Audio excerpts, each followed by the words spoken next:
Assalamualaikum pelajar-pelajar semua. Hari ini cikgu akan mula dengan silibus tingkatan 3. Tema kita yang pertama ialah penyelenggaraan dan kesinambungan hidup. Untuk bab yang pertama, tajuk yang akan kita pelajari ialah rangsangan dan juga gerak balas.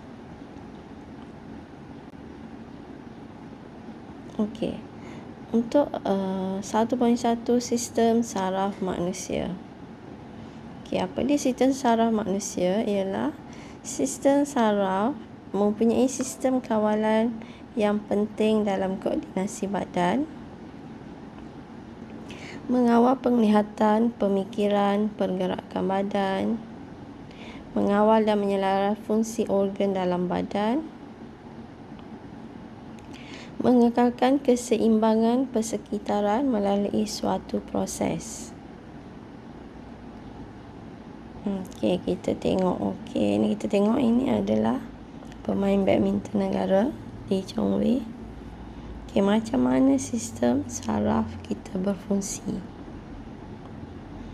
Yang pertama kita tengok pada bulu tangkis. Bulu tangkis tu merupakan rangsangan. Gerakan bulu tangkis bertindak sebagai rangsangan yang dikesan oleh mata. Mata kita kesan gerakan bulu tangkis. Kemudian mata menghantar isyarat ke otak. Bila mata tengok rangsangan, dia hantar isyarat ke otak dalam bentuk impuls. Otak pemain mentafsir impuls lalu menganggarkan kelajuan bulu tangkis dan menentukan arah gerakan badan yang diperlukan. Kemudiannya otak akan hantar pula isyarat kepada anggota badan. Otak kemudiannya menghantar impuls ke tangan dan kaki untuk bergerak. Jadi ini adalah macam mana secara ringkasnya sistem saraf manusia berfungsi.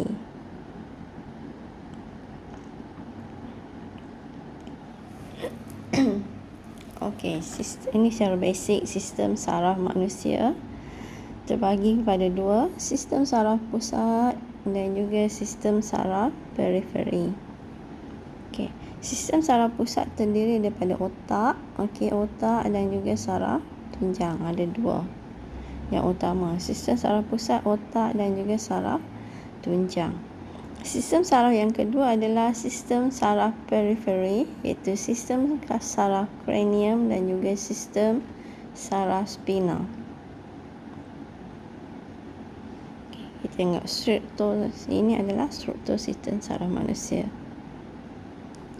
Sistem saraf periferi terdiri daripada 12 pasang saraf kranium yang menghubungkan otak dengan organ deria dan juga organ dalaman.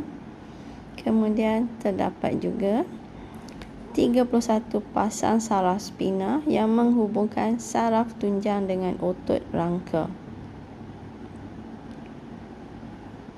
Fungsi sistem saraf manusia. Sistem saraf manusia akan mengkoordinasi organ dan bahagian badan, mengesan rangsangan, menghantar maklumat dalam bentuk impuls, mentafsir impuls, menghasilkan gerak balas yang sesuai. Gerak balas badan manusia terhadap rangsangan boleh dibahagikan kepada dua, iaitu tindakan terkawal dan juga tindakan luar kawal.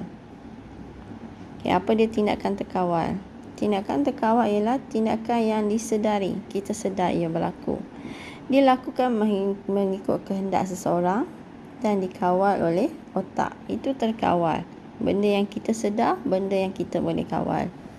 Contoh dia membaca, menulis, bercakap, minum, berjalan dan banyak lagi aktiviti yang kita boleh lakukan secara terkawal, iaitu tindakan terkawal. Apa dia tindakan luar kawal? Tindakan luar kawal ni yang berlaku secara serta-merta. tanpa disedari atau difikirkan. Okay, dia terbahagi pula kepada dua kumpulan. Okay. Okay, tindakan luar kawal, So, terbahagi pada dua kumpulan. Okay, melibatkan medula yang pertama, tindakan luar kawal yang melibatkan medula oblongata. Contohnya denyutan jantung. Okay, yang tu kita tak boleh kawal. Pernafasan tak boleh kawal. Peristalsis, rembesan air liur, okey, ataupun bersin pun tak boleh kawal. Okey, tindakan yang melibatkan saraf tunjang, tindakan refleks. Okey, ini tindakan refleks ni tindakan juga luar kawal. Contohnya apabila kita terkena objek panas, tangan akan menarik tangan apabila tersentuh objek panas. Okey. Menarik kaki apabila terpijak benda tajam. Bersin apabila habuk memasuki ke dalam hidung. Jadi itu adalah tindakan luar kawal yang kita tak boleh kawal. Okey, kita tengok urutan aliran dalam tindakan terkawal. Okey, katalah ada bunyi deringan telefon. Okey, deringan telefon apa kita buat? Rangsangan kita adalah bunyi telefon. Okey, kita mula dari sini. Bunyi telefon. Kemudian reseptor kita, telinga mendengar bunyi telefon. Jadi reseptor di dalam telinga manusia. Bila telinga dengar, terus hantar ke impuls saraf atau hantar isyarat ke otak.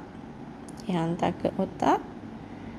Kemudian dia jana, dia proses, otak hantar kepada efektor, tempat yang terkesan, atau otot ataupun kelenjar, hantar kepada efektor. Efektor melakukan gerak balas, ambil telefon, sentuh skrin ataupun jawab call. Jadi itu kita tengok arah ini adalah arah urutan aliran impuls dalam tindakan terkawal.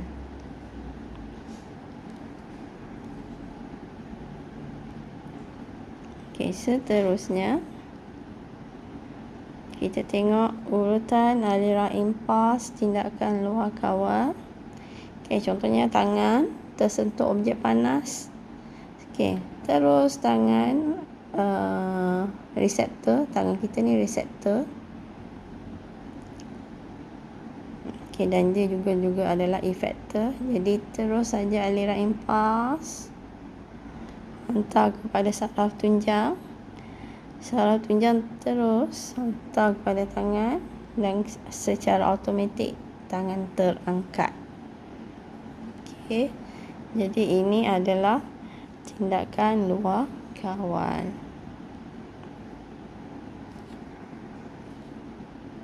Okey, itu saja untuk hari ini.